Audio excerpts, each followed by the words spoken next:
Good morning everyone. This is class 9th subject SST chapter number 4th working of institution was going on. Okay, so in our last and previous video we have already completed the topic of prime minister. Just one topic was were remaining, that was appointment of council of ministers and cabinet form of government. ये 2 topics जो थे वो हमारे बच रहे थे. तो आज हम लेंगे this is appointment of council of ministers. ठीक है, अब इसमें क्या होता है स्टूडेंट्स, काउंसिल ऑफ मिनिस्टर्स यानी कि पीएम का हम पहले पढ़ चुके हैं कि कैसे वो जो है कैबिनेट मिनिस्ट्रीज को पूरा अपॉइंट करते हैं. उसमें हमारे मेन आ जाते हैं, कैबिनेट मिनिस्टर्स आ जाते हैं. 25 अराउंड जो थे वो हमने मेन लिए थे और 60 to 80 मेंबर्स का पूरा कैबिनेट रहता है. So appointment of council of ministers यानी कि जो प्रेसिडेंट होते हैं, मेन प्रेसिडेंट, वो क्या करते हैं, पीएम से सजेशंस लेते हैं, उनके आइडियाज़ जानते हैं, व्यूज़ जानते हैं और फिर वो पूरी काउंसिल ऑफ मिनिस्टर्स को अपॉइंट करते हैं. Okay, so after the appointment of the prime minister, जो प्राइम मिनिस्टर का अपॉइंट हो जाता है, हम लोगों ने देखा था जब लोकसभा के इलेक्शंस हो गए थे किस तरीके से पीएम को एक ओथ टेकिंग सेरेमनी होती है, ओथ दिलवाई जाती है. तो सबसे पहले पीएम को ओथ दिलवाई जाती है, पीएम का अपॉइंटमेंट होता है, उसके बाद में जो है कैबिनेट को अपॉइंट किया जाता है. So sometimes a person who is not a member of parliament can also become a minister. कभी कभी ऐसा भी होता है कि कुछ मेंबर्स ऐसे होते हैं जो पार्लियामेंट के सदस्य नहीं होते, मेंबर्स नहीं होते, लेकिन फिर भी उनको मिनिस्ट्रीज में इंक्लूड किया जाता है. अब नेक्स्ट आ जाता है हमारे पास में cabinet form of government. Cabinet form of government. In most of the countries, the parliamentary democracy is often known as cabinet form of government. This is the because, क्योंकि ये क्यों होता है स्टूडेंट्स, इसलिए कैबिनेट फॉर्म क्यों की जाती है गवर्नमेंट में. गवर्नमेंट को, एक पूरी कंट्री को चलाने के लिए कितने सारे मेंबर्स की, कितनी सबकी रिक्वायरमेंट होती है. सो कैबिनेट ही फॉर्म क्यों की जाती है, क्योंकि कैबिनेट में हम लोगों ने स्टडी की थी स्टूडेंट्स की अराउंड जो होते हैं 25 मिनिस्टर्स जो मेन होते हैं, तो उनकी ही मीटिंग ली जाती है. वैसे तो 60 to 80 मेंबर्स होते हैं, लेकिन हर टाइम पर सभी मिनिस्टर्स का एक साथ मिलना, मीटिंग कंडक्ट करना, असेंबली अटेंड करना, ये पॉसिबल नहीं हो पाता है. ओके, इसीलिए कैबिनेट फॉर्म की जाती है गवर्नमेंट में कि कुछ जो हमारी मेन मिनिस्ट्रीज हैं कि जिनकी शोल्डर्स पर मेन रिस्पॉन्सिबिलिटीज़ हैं, वो ही आकर के उस असेंबली को अटेंड करें और अपने डिसीजंस को बनाएं.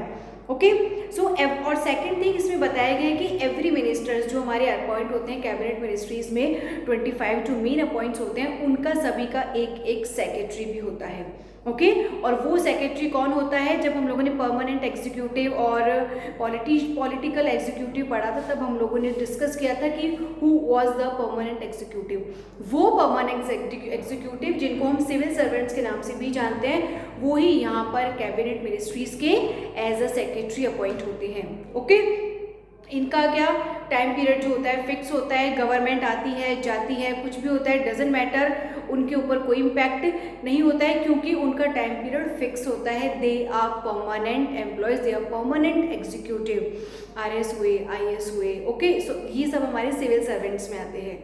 और ये क्या करते हैं, इनकी मेन वर्किंग क्या होती है, ये एक स्ट्रॉन्ग बैकग्राउंड रहता है. स्ट्रॉन्ग बैकग्राउंड किसके पीछे रहेगा, अब ये मेन जो मिनिस्ट्रीज हैं, मेन जो पॉलिटिशियंस हैं, यानी कि हर चीज़ में उनको क्या करना, सजेशंस देना, व्यूज़ देना, ओपिनियन जानना. Okay, so this is the working of the civil servants like secretary.